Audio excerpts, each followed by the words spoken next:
देखिए student, next numerical देखिए।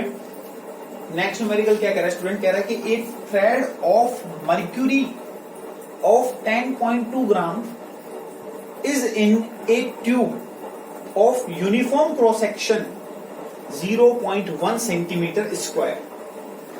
Calculate the length of the thread. The density of mercury is 13.6 ग्राम पर centimetre cube. एक बार फिर से पढ़ देता हूं स्टूडेंट, ये कह रहा है एक thread of mercury of 10.2 gram is in A tube of uniform cross section 0.1 centimetre square. Calculate the length of thread. The density of mercury is 13.6 ग्राम पर सेंटीमीटर क्यूब। तो स्टूडेंट देखिए, ये कह क्या रहा है, इस क्वेश्चन को एक बार आप समझ लीजिए कि किस तरीके का क्वेश्चन है। बहुत ही आसान सा क्वेश्चन है, मैं आपको एक बार समझा देता हूं नॉर्मली कि स्टूडेंट क्वेश्चन क्या कह रहा है। समझिए स्टूडेंट, क्वेश्चन ये कह रहा है कि एक मान लीजिए आप एग्जांपल के लिए कि कोई एक ट्यूब है। तो स्टूडेंट मान लेता हूं कि ये एक कोई ट्यूब है, आप इसको एक ट्यूब एज्यूम कर लीजिए। और स्टूडेंट इस ट्यूब का जो क्रॉस सेक्शन है, क्रॉस सेक्शन एरिया जो है, इस ट्यूब का जो एरिया बता रखा है स्टूडेंट, जो एरिया इसका जो है, ये एरिया जो है, उस एरिया को स्टूडेंट हमें ऑलरेडी गिवन है।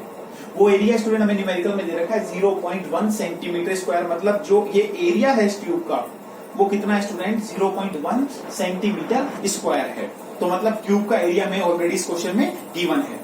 अब कह रहा है स्टूडेंट ये ट्यूब बहुत ही पतला हो गया स्टूडेंट। आप देख रहे हैं कि जब 0.1 सेंटीमीटर स्क्वायर है तो बहुत ही छोटा ट्यूब होगा, बहुत ही कम एरिया वाला ट्यूब होगा, एक पतला सा ट्यूब होगा।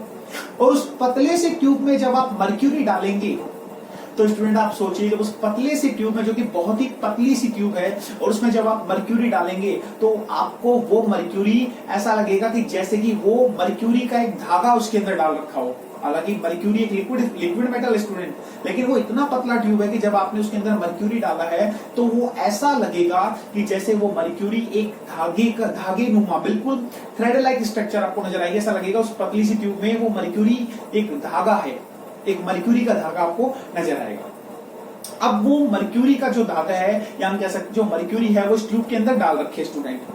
और इस ट्यूब के अंदर वो जो मर्क्यूरी डाली है स्टूडेंट, उस मर्क्यूरी का हमें मास दे रखा है। जो ट्यूब के अंदर हमने मर्क्यूरी डाला है, उस मर्क्यूरी का मास हमें क्वेश्चन में गिवन है कि आपने 10.2 यानी 10.2 ग्राम मर्क्यूरी आपने उसके अंदर डाला है।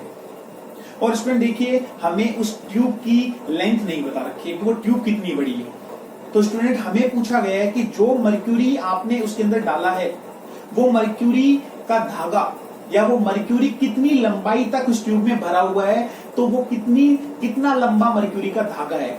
अगर उस मर्क्यूरी की डेंसिटी 13.6 ग्राम पर सेंटीमीटर क्यूब में है तो ये आपको स्टूडेंट बताने के बाद बोर्ड पर आइए। स्टूडेंट देखिए स्टूडेंट, मैंने एक छोटा सा एक बार एज्यूम कर लिया है, एक डायग्राम मैंने बनाया है। मैं मान लेता हूं कि ये वो ट्यूब है, इसको स्टूडेंट मैं एक ट्यूब मान लेता हूं, वो ट्यूब जो हमें दे रखी है।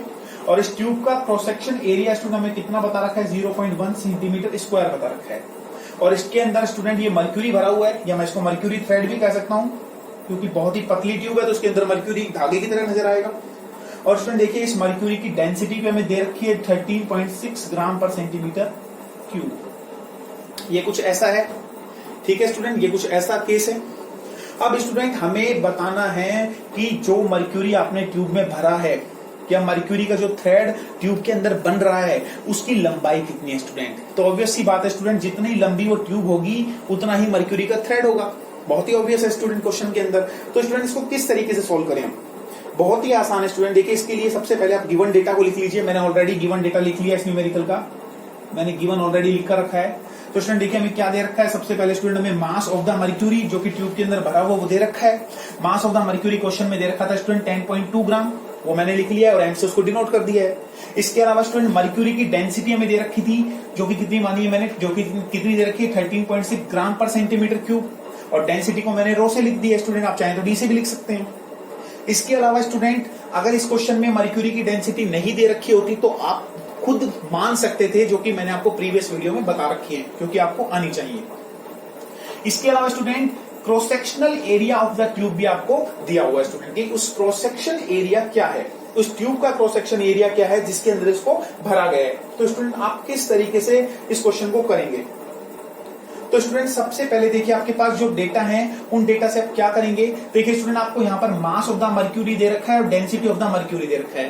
तो आप चाहें तो उस मर्क्यूरी का वॉल्यूम निकाल सकते हैं कि उस मर्क्यूरी का जो आपने उस ट्यूब में डाला है उसका वॉल्यूम कितना है। तो स्टूडेंट देखिए सबसे पहले आप क्या निकालेंगे इस क्वेश्चन में, आप निकालेंगे वॉल्यूम ऑफ मर्क्यूरी। और मर्क्यूरी को स्टूडेंट Hg से लिख देते हैं। Hg इसका सिंबल होता है मर्क्यूरी का, आपको पता है इसलिए मैं शॉर्ट में लिख रहा हूं।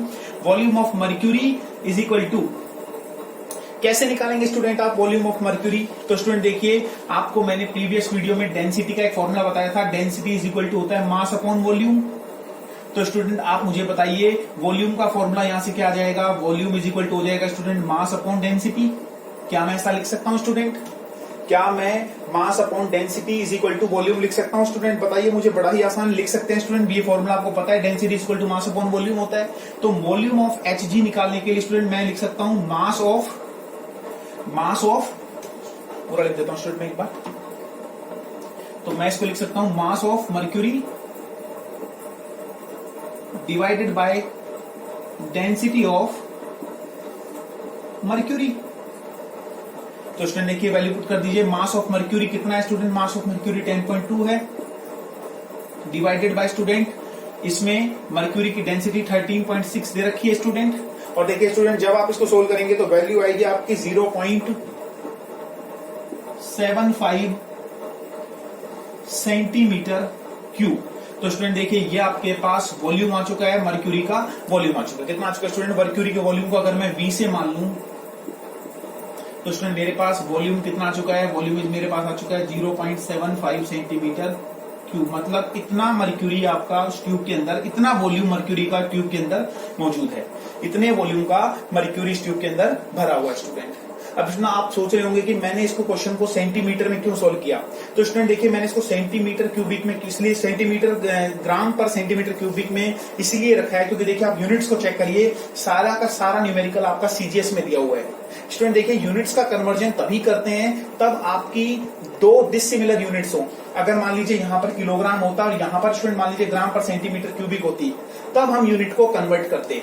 लेकिन देखिए स्टूडेंट पूरा की पूरा न्यूमेरिकल सीजीएस में दिया हुआ है, मास जो कि ग्राम में दिया हुआ है और देखिए डेंसिटी ग्राम पर सेंटीमीटर क्यूबिक में दी हुई है। तो उस कंडीशन में आपको इसको कन्वर्ट करने की रिक्वायरमेंट स्टूडेंट नहीं होती है।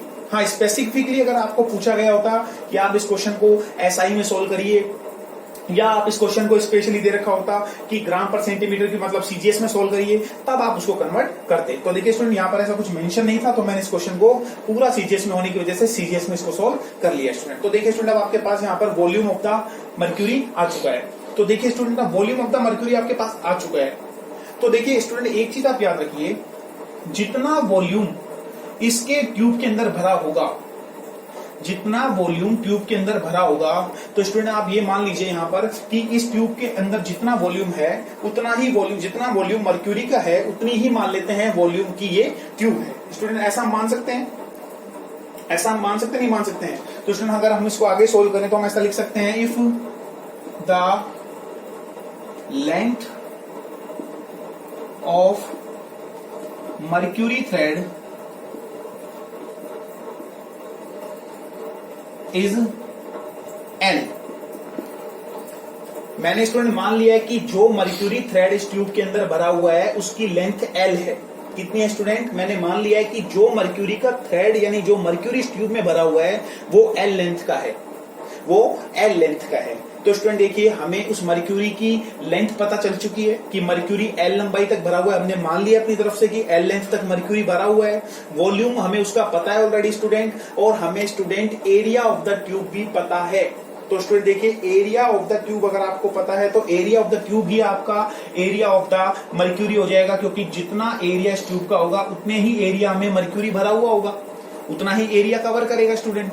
फॉर एग्जांपल के लिए आप मान सकते हैं कि जैसे मान लीजिए अगर ये मेरे पास एक वो थ्रेड है, ये मेरे पास अगर स्टूडेंट मान लेते हैं कि ये एक मेरे पास कोई वो ट्यूब है, तो स्टूडेंट देखिए जितनी चौड़ाई इसकी होगी, जितना एरिया इसका होगा उतना ही एरिया इसके अंदर भरे हुए मर्क्यूरी का होगा नहीं होगा, इतना एरिया इस ट्यूब का होगा स्टूडेंट उतना ही इसके अंदर मर्क्यूरी होगा। तो मतलब हम ये कह सकते हैं area of the tube is equal to the area of the mercury. तो स्टूडेंट देखिए यहाँ पर हम इसको बड़ी आसानी से सॉल्व कर सकते हैं इस क्वेश्चन को, बहुत ही आसान क्वेश्चन बन चुका है अभी। इस क्वेश्चन के अंदर आपको क्या करना है स्टूडेंट देखिए, तो देखिए स्टूडेंट आपको एक छोटी सी चीज आनी चाहिए, आपको पता होना चाहिए वॉल्यूम का फॉर्मूला मास और डेंसिटी के फॉर्म में मैंने आपको यहाँ बता दिया है कि volume is equal to mass upon density होता है। लेकिन स्टूडेंट देखिए वॉल्यूम का आपने एक जनरल मैथमेटिक्स में फॉर्मूला पढ़ाया है और वो फॉर्मूला होता है स्टूडेंट आपका एरिया इंटू लेंथ। देखिए स्टूडेंट ये फॉर्मूला आपको आना चाहिए, वॉल्यूम इज इक्वल टू आपका हम कह सकते हैं वॉल्यूम इज इक्वल टू होता है स्टूडेंट आपका एरिया इंटू लेंथ। तो स्टूडेंट देखिए एरिया आपने ऑलरेडी यहां पर मान रखा है ए, लेंथ आपने एल मान ली है उसकी, और वॉल्यूम स्टूडेंट आप अगर बी से लिखें तो सारी वैल्यू आपके पास मौजूद है student. Volume of the mercury आपने अभी अभी निकाल लिया है 0.75 इज इक्वल टू एरिया कितना है स्टूडेंट, एरिया आपका दे रखा है क्वेश्चन में 0.1 और लेंथ आप यहां से निकाल सकते हैं। तो स्टूडेंट देखिए जब आप इसको सोल्व करेंगे तो L is equal to 0.75 divided by 0.1 आपका यहां से आ जाएगा। और स्टूडेंट देखिए जब आप इसको सोल्व करेंगे तो आप इसको सोल्व कर लीजिए, ये आ जाएगा आपके पास, पॉइंट हटा लीजिए 75 अपॉन 100 इंटू 1/10। क्या मैं इसको ऐसा लिख सकता हूँ स्टूडेंट? देखिए आप पॉइंट हटाएंगे तो नीचे 100 आएगा और यहाँ से पॉइंट हटाएंगे तो ऊपर 10 चला जाएगा। तो इसमें सोल्व कर दीजिए, एक जीरो से एक जीरो यहाँ पर कैंसिल हो जाएगा आपका। और इस तरीके से जब आप इसको सोल्व करेंगे तो लेंथ आ जाएगी स्टूडेंट आपकी 7.5 सेंटीमीटर। इसका मतलब 0.75 सेंटीमीटर तक का ये मर्क्यूरी का थ्रेड इसके अंदर मौजूद था। तो आई होप स्टूडेंट आपको ये न्यूमेरिकल अच्छे से समझ में आया होगा, बहुत इजी न्यूमेरिकल है। थोड़ा सा एक बार आप इस वीडियो को दोबारा देख लीजिएगा, अगर कोई डाउट है तो, फिर भी कोई डाउट है तो आप कमेंट बॉक्स में मुझसे पूछ सकते हैं स्टूडेंट। ठीक है स्टूडेंट, चलिए नेक्स्ट न्यूमेरिकल पर चलेंगे।